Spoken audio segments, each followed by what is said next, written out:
As featured on Guardian Sports, Spanish football at the turn of the millennium is nostalgically looked upon in some quarters as the real heydey of the domestic scene in the country. It was a time when LaLiga was genuinely competitive, thrashings were rare, shock results were a weekly occurrence, and trophies were deserting the traditional powerhouses in favor of the distant provinces.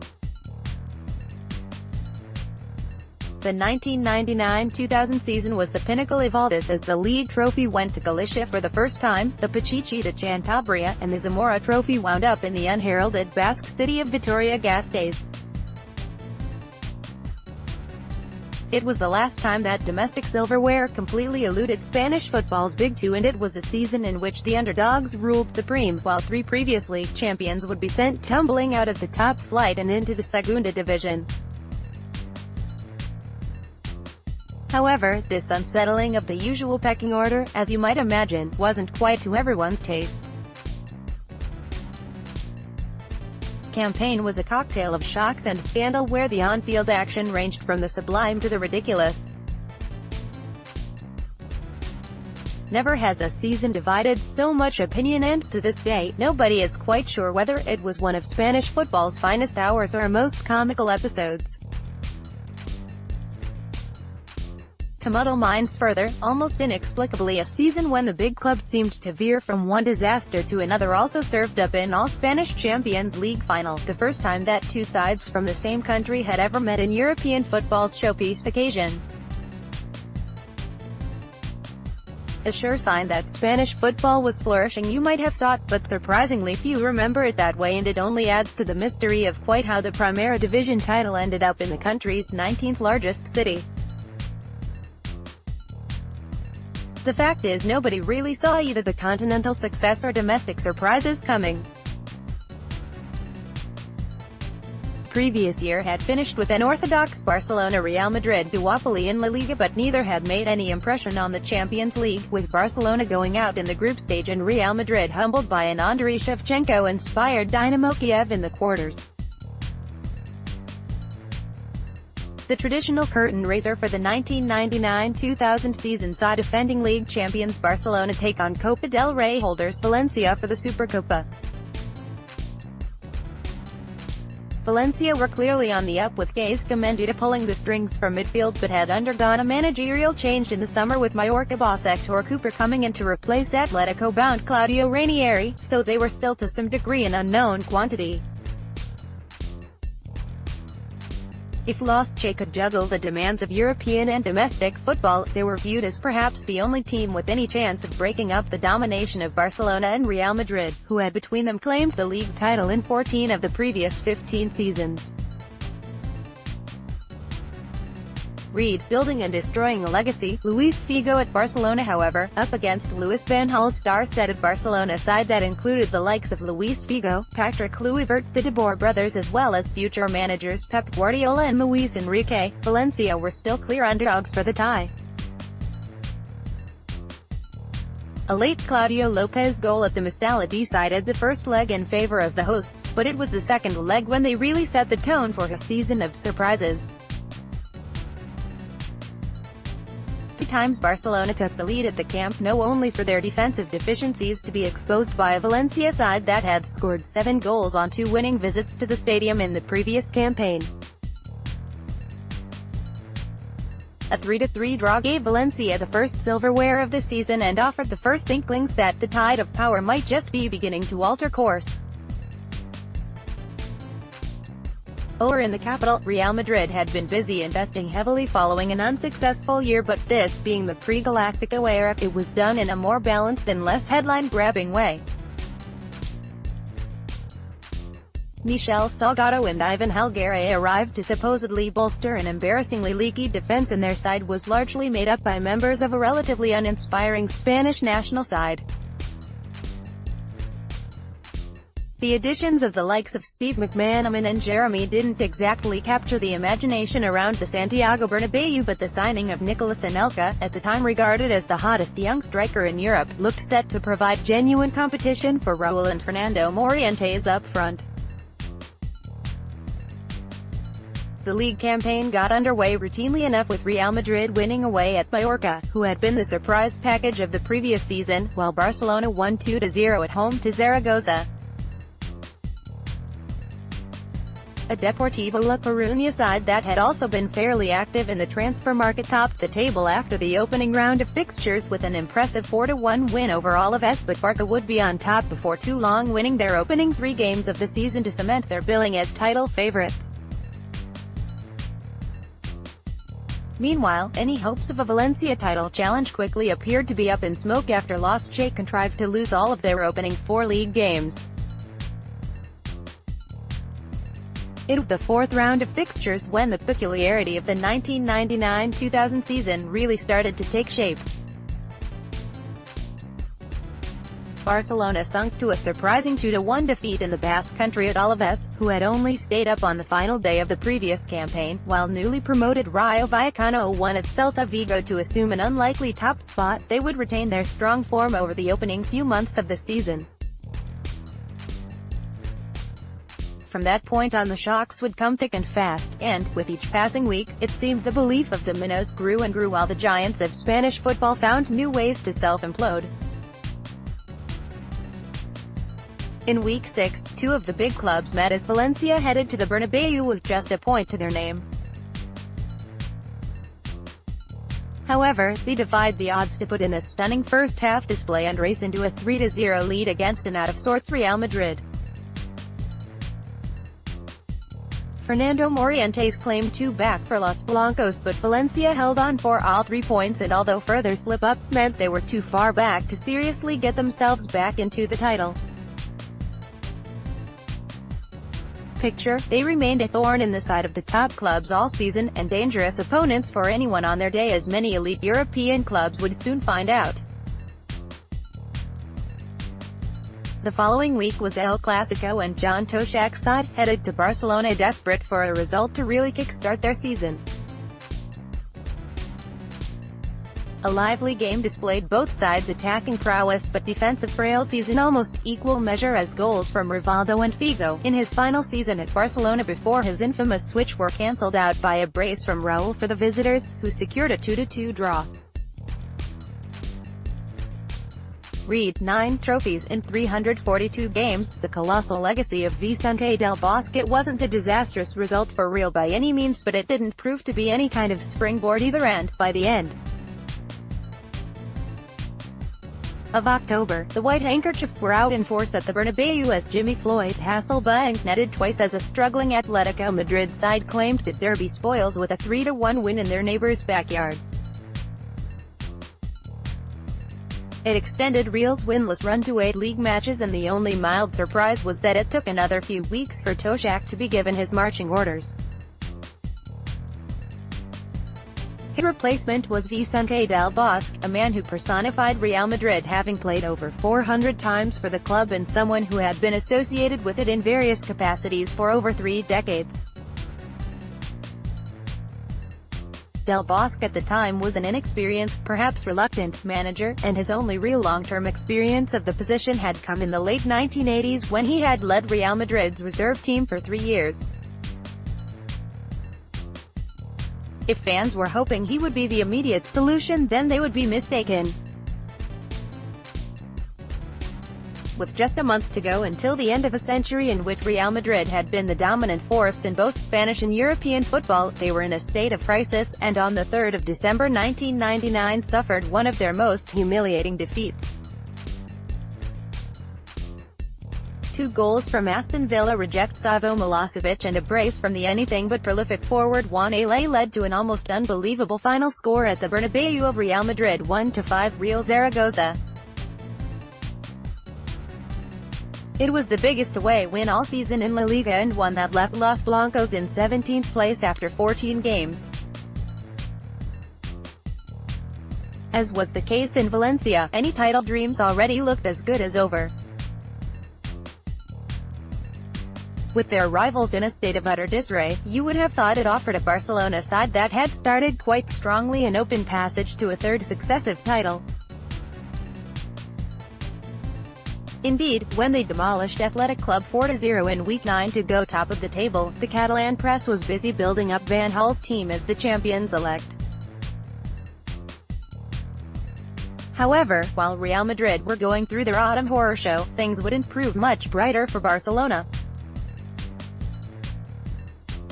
Next up was a trip to the Riazor, but they were caught cold by two clinical finishes from Depor's summer signing Roy McKay inside the opening 20 minutes and, despite a Rivaldo goal in the second half, couldn't prevent a 2-1 defeat. It proved the start of a miserable four-match losing streak in the league as Barca lost every game in November and shipped 8 goals in defeats to Malaga, Mallorca and Valencia.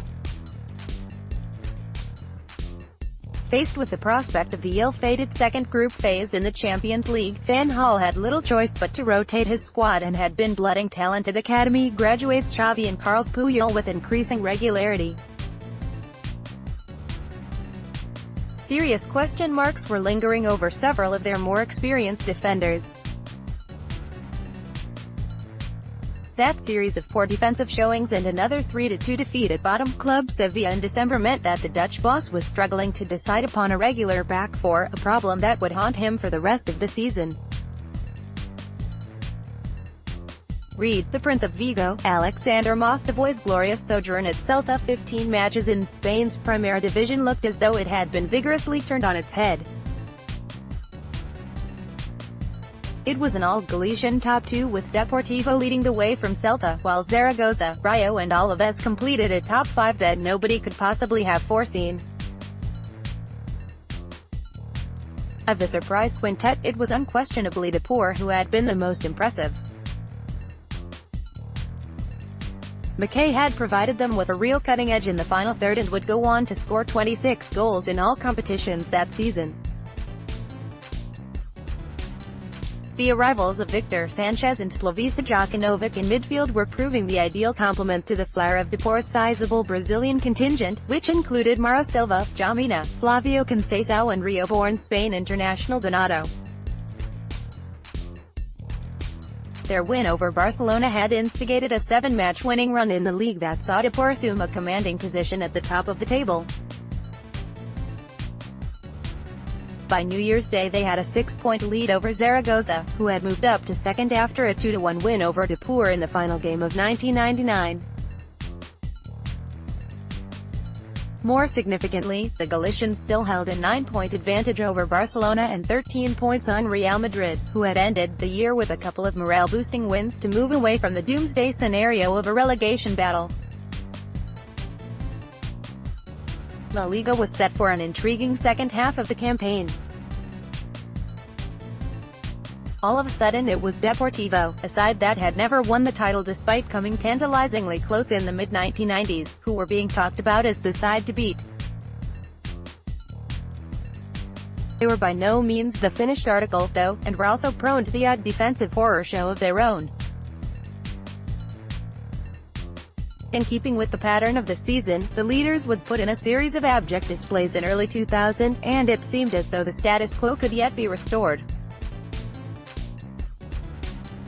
They started the new year with a 3-0 home defeat against lowly Racing and began to lose the plot completely on the road, losing 5 successive away matches at Alaves, Valladolid, Numancia, Malaga and Barcelona. In any ordinary season, such form would have seen them lose serious ground on all their rivals, but it was already abundantly clear that this was no ordinary campaign. At the Riazor, they had quickly got back to winning ways, and a dazzling display from the eccentric Jamina helped burst a resurgent Real Madrid's bubble with a crushing 5-2 win in early February. It was another woefully inept showing from Del Bosque's men as Depor spurned several glaring opportunities that should have made the scoreline even more emphatic. While Rayo and Celta had faded out of contention, Zaragoza and Alaves had very much stayed the course, and with 10 games to go, there were still 5 sides in with a realistic chance of winning the title. Deportivo remained in pole position with a 4-point advantage over an Alaves side that had quietly sneaked into second place. They lacked the exciting attacking players of the other top teams but, unlike just about the entire division, could rely on a sturdy defense. They finished the campaign with the best defensive record in LaLiga, in no small part down to the heroics of Argentine goalkeeper Martin Herrera, who played all 38 games. Fernando Redondo, the divinity and despair of 2000. Such was the unpredictability of the season that it was impossible to rule out the Basque club, who only a decade earlier had been playing in the wilderness of Spanish football's regional fourth tier. They'd already completed the double-over champions Barcelona and were a point better off than the Catalans as a result, but with Zaragoza and an improving Real Madrid also now only 5 points off top spot, it was still very much all to play for. Depor's defeat at Barcelona, who had bounced back well from a heavy 3-0 loss in El Clasico in February, appeared a critical moment in this season, especially when Barca won their next 2 matches against Malaga and Valencia. However, Super Depor, a nickname they were beginning to live up to, responded well with 10 goals and 3 successive victories of their own, including their first away win in 8 attempts against a Sevilla side that looked doomed to relegation. A 5-match winless run all but killed off any hopes of an unlikely Alaves title success, while Real Madrid were held to 3 successive draws to stem their revival under Del Bosque.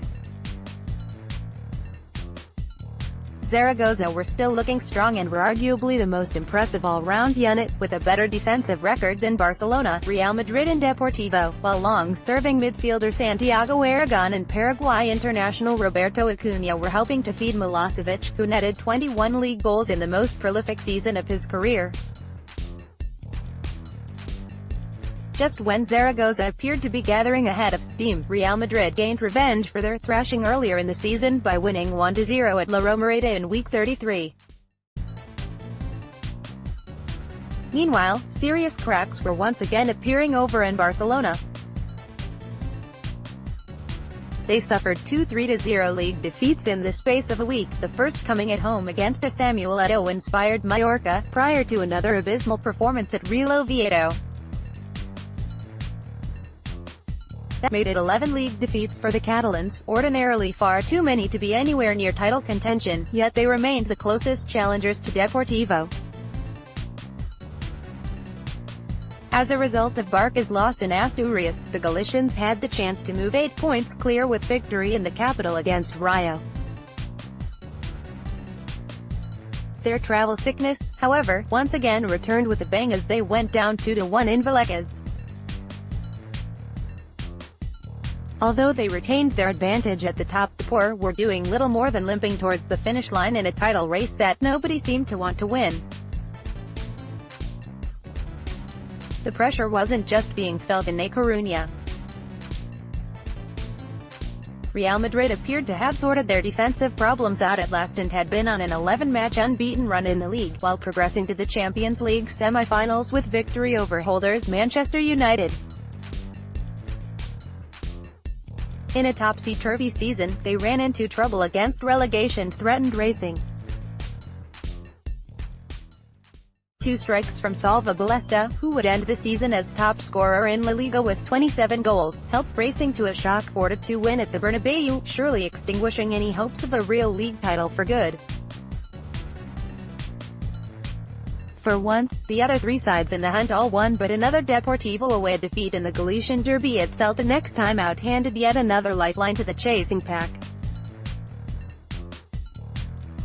Barcelona took full advantage with a 3-0 win at the Vicente Calderón to all but relegate fallen giants Atletico Madrid, title winners only 4 years earlier but gripped by criminal investigations and severe financial problems.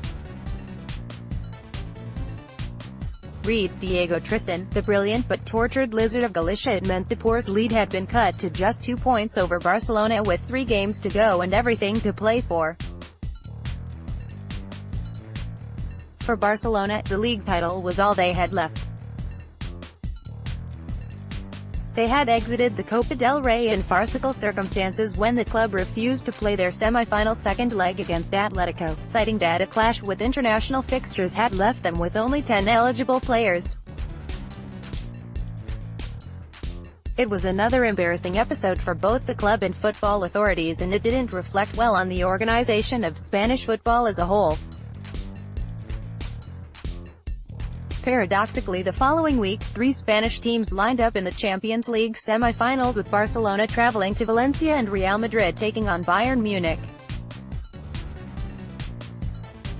Anelka, who endured an otherwise dismal solitary season in the Spanish capital, scored in both legs to lead Del Bosque's men to a 3-2 aggregate win in an unlikely European final given their woeful opening to the campaign. Meanwhile, Valencia's penchant for humbling the Catalans continued as they thumped Barcelona 4-1 at the Mestalla in the first leg of their semi-final, Miguel Angulo scoring twice to all but book their place in the final. The events meant Barcelona's home game with mid-table Rayo in week 36 became crucial, as it offered Louis van Gaal's side the chance to go top of the table for the first time since October. 3 points would have piled the pressure on an inexperienced Deportivo, especially given what had happened 6 years earlier. The 1993-94 season had finished in unbelievable drama on the final day, with Deportivo's Miroslav Thukic missing a last-minute penalty that would have clinched the title for the Galician club. His failure to convert handed Barcelona the crown, and that demon hung large over the Riazor going into the final 3 games of the campaign. Fortunately for Depor, this time around they were being handed favors from the unlikeliest of sources. Barca's must-win home game with Rayo turned into yet another calamity when a brace from the brilliantly named Bolo led Rayo Vallecano to a shock 2-0 victory, infuriating fans at the Camp Nou but dealing a huge boost to Deportivo and Real Zaragoza, who met the next day in the unlikeliest of potential title deciders. An understandably tense Riazor looked on as the teams played out an entertaining 2-2 draw, a result that wasn't really good enough for Zaragoza but still moved them above Real Madrid, who dropped to 6th having been beaten at home by Alaves the previous day. Incredibly, with 2 games to play, there were still 6 sides in with a mathematical chance of winning the league, and that included a resurgent Valencia who, as well as reaching the Champions League final, had put together 5 consecutive league wins to move into the top 4. Read how Rafa Benitez took Valencia to the pinnacle of Spanish football. It was still very much in the hands of Deportivo who, despite winning only once on the road since the turn of the year, had now spent almost 6 unbroken months in top spot and were determined to hang on. A jittery 0-0 draw in Santander in their penultimate game was mirrored by Barcelona, who missed another chance to close the gap with a goalless draw at Real Sociedad to ensure the title race would go to the final weekend. Zaragoza's 3-2 victory over Malaga ensured they would also be in with a sniff come the final day, but the other 3 teams were now too far back and left to battle it out for a top 4 finish. On the final weekend, Deportivo couldn't really have picked a kinder fixture in their bid to become the first Galician side to win the Primera Division title. They hosted Espanyol, who were in mid-table with nothing to play for, but crucially did have a Copa del Rey final the following weekend to focus on. Cynics could also throw in that they weren't likely to lose any sleep over the fact that a Depor win would ensure their city rivals Barcelona would finish the season trophyless. With temperatures soaring, the Riazor was expectant and hungry to banish the ghost of Thukic once and for all. Depor got off to a dream start too when 37-year-old veteran Donato headed in from a corner to give them the lead in just the 3rd minute. Donato had been Depor's trusted penalty taker in the 1993-94 season, but was substituted off just 15 minutes before the end of the final game, leaving the Yugoslavian to take and miss the decisive spot kick. There was more than a touch of irony that he should find himself on the scoresheet on the final day 6 years on.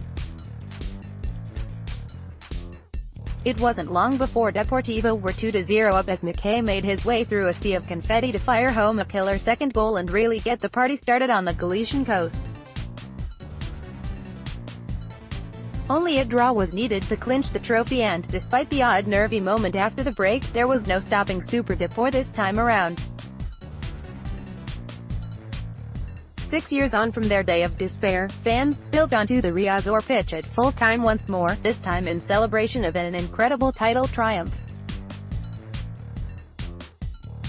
Elsewhere, and by now somewhat predictably, Barcelona slipped up, drawing 2-2 at home to Celta.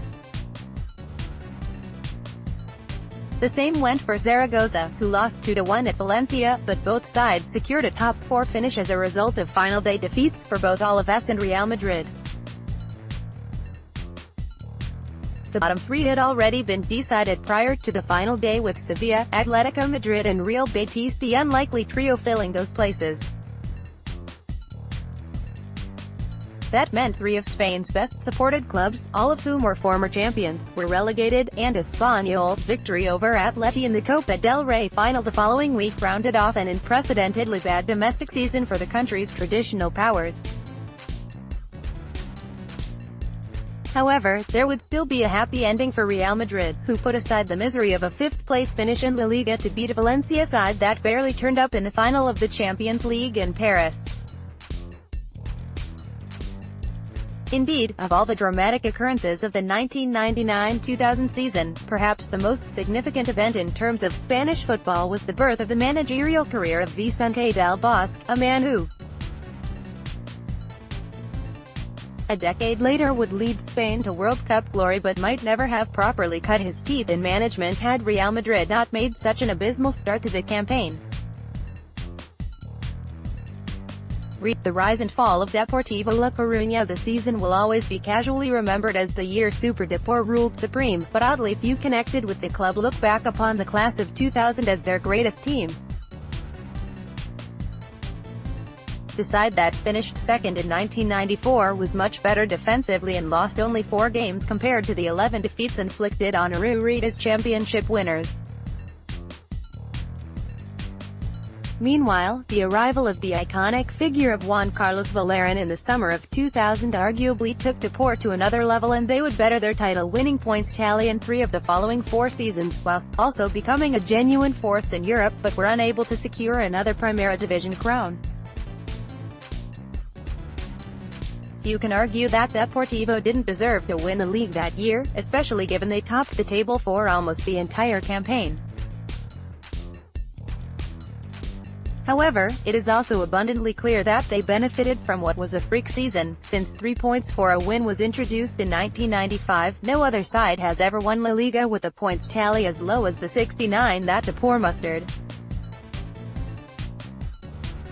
The fact that Barcelona still managed to finish second was fairly miraculous given the fact that they suffered 12 league defeats.